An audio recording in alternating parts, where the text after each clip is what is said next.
The DS Lite is probably one of the best products Nintendo has ever put out. It's super ergonomic, portable, and has a great feature of being able to play DS and GBA games.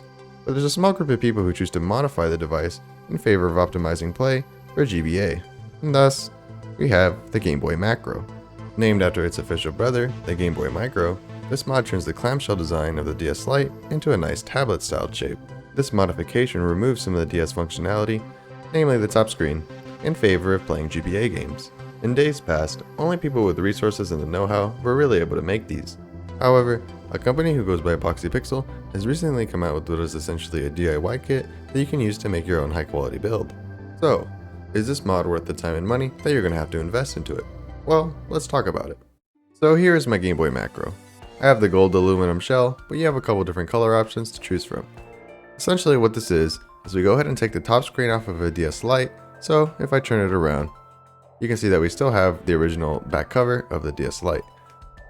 We also remove the front part of the shell and replace it with this aluminum shell right here, so it looks nice and pretty. And then we also remove the digitizer, which is the front layer of the touchscreen that gives the DS its touch capabilities, and replace it with this nice glass screen that also has the fancy label. Now, nothing about the software of the DS is really going to change. If I go ahead and boot it up, you'll see that we still have a DS Lite that starts and plays the same way. But you're going to be missing some of the hardware features that might be needed for some games. Most notably, you're not going to have a top screen, and you're not going to be able to use the touchscreen. For example, here's Pokemon Soul Silver, and you can see that it booted up and is running just fine. The problem is going to come when I actually try to play the game. You'll see that it's not going to work because, well, I don't have a top screen, so even though the game is running, it's going to be relatively unplayable. So if you perform this mod, just take into account that most, if not all, games in the DS library will probably also be unplayable. Now, because this is a DIY project, I'd say that the build quality is going to slightly depend on how good of a job you do. That being said, I'm happy to report that the parts you're paying for, i.e. the aluminum shell and the glass screen, are all incredibly high quality, and I'd say they're comparable to something you would find on an actual Nintendo product. I think my favorite touch definitely has to be this Gameboy Macro logo on the bottom of the glass screen. It really makes me feel like I'm playing on official hardware. The buttons also look and feel great, and that's because they're essentially just the DS Lite buttons, except we removed some of the unnecessary ones, so we have more headroom here, and we don't need to worry about them since we're just playing GBA games. And on that note, we can go into the system settings and set the DS to boot directly into GBA games, so this really does just become a Game Boy Advance. Ergonomically, I definitely say I prefer the Gameboy Macro over all the other Game Boy models. I'd say it feels closest to playing on one of the original Game Boy Advance, except those didn't have a backlight, which makes them automatic deal breakers. The Game Boy SP is great, but in my opinion, it feels a little cramped at times, and I get kind of tired of playing this thing after a couple of minutes. And then the Game Boy Micro, although I personally really like it, it has a very tiny screen, which is going to be very sore on the eyes after a while. Another great thing about this mod is the screen quality. Because we go ahead and remove the digitizer off the DS Lite, we also remove all the scratches that were previously on the touchscreen. So you're going to have a really clear looking image, and you're going to have a console that essentially feels brand new. Your GBA games are going to look and play great, even though my camera can't really do it justice. And because this is official hardware, you don't really have to worry about things like compatibility issues that you might with something like an emulation device. Now, you'll of course be able to play all your favorite Game Boy Advance games, and that's great. But if you really want to optimize the experience, I highly recommend pairing the Game Boy Macro with an Easy Flash. If you've never heard of Easy Flash before, it's a flash card that lets you load ROMs onto an SD card, and then you can play those ROMs on official hardware. And this is great for a couple of reasons. One, you don't have to worry about carrying all your games around, especially with how expensive games are getting these days. They can all fit on one SD card, and you can carry it around in one cartridge that you never really have to take out.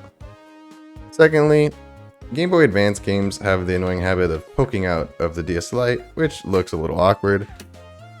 The Easy Flash comes with a nice mold that will fit perfectly inside the DS Lite, so you no longer get it poking out, and it looks great. And lastly, it really opens up the potential on what you can actually play on this thing. For example, if you're a big fan of ROM hacks like me, I really like the Pokemon ROM hacks. You can go ahead and play them on official hardware, and it's also a solution for playing games that are really hard, if not impossible to find these days, like Mother 3.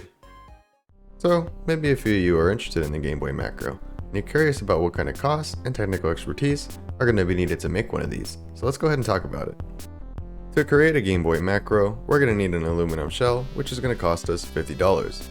We're also going to need a glass screen, and this is going to cost another $10, and both of these can be bought from Boxy Pixel themselves. Now, here's where we get a choice that will determine the build quality of our unit. Without getting too technical, if we just take off the top screen of our DS, it's actually not going to power on correctly. What we need to do is add a resistor into a certain spot, and that will allow the DS to function without the top screen. If you actually look at your top screen, you'll see that's where the speakers are. So what we can do is we can take out one of the speakers from our DS top screen and go ahead and put it on the bottom board, and from there we'll have pretty much everything we need for the mod: the aluminum shell, the glass screen, the resistor, and then the speaker from your old DS. Now you could stop with those three parts, but what you're going to find is that your audio quality is going to be worse. This is because you only have one speaker instead of two, so not only are you going to have mono sound, but you're also going to have just a quieter system in general. If you're willing to pay a little bit extra, you can actually buy the FlexAmp mod from Helder's GameTech. This will come built in with the resistor, so you don't have to buy a separate one, and you don't have to worry about soldering a tiny little part. And then it's also going to improve the audio quality of your game unit. It's going to be clearer and much louder. Now earlier I said you could actually reuse one of the speakers on your old DS from the top screen, and that's exactly what I did with my unit, but you also may want to consider buying a Nintendo Switch speaker, which you can buy for around $5, and this will just fit a little bit better into the unit, making installation easier. And of course, you're going to need a DS Lite to actually perform all this on. If you have a DS Lite and you're willing to take it apart, you can go ahead and use that. But personally, I recommend buying a used DS Lite for cheap. Remember that this mod involves removing the top screen, so a little hack you can do is buy a DS that has a failing top screen. I see these all the time on eBay, and I've been able to get them for as cheap as 25 bucks.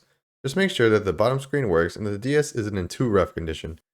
Now if we want to get technical, you really don't need the Boxy Pixel parts to make a Gameboy Macro, that being the shell and the glass lens. If you really wanted to, you could make something like this. This is, I suppose, a Gameboy Macro that I made. All I really did was take off the top screen, take off the digitizer, and then put in the resistor. So as you can see, we technically have a Gameboy Macro that powers on and plays Game Boy games. And although this is technically functional, I think this looks a lot prettier and just feels a lot better. The best way I can put it is that this feels like a really fancy Game Boy, while this feels like a DS that I kinda just made worse. Although I have seen some people do some cool stuff with the hinges, such as add an LED tube here.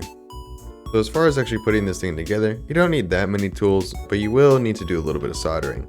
And that may have scared some of you, but before making this mod, I actually didn't have any experience in soldering myself, and on top of that, I wouldn't really consider myself a very crafty or DIY type of guy. That being said, I was able to perform the mod using a cheap soldering kit that I bought off Amazon for around 15 bucks. What really made this mod doable for the average Joe like me were the excellent resources on how to actually put it together.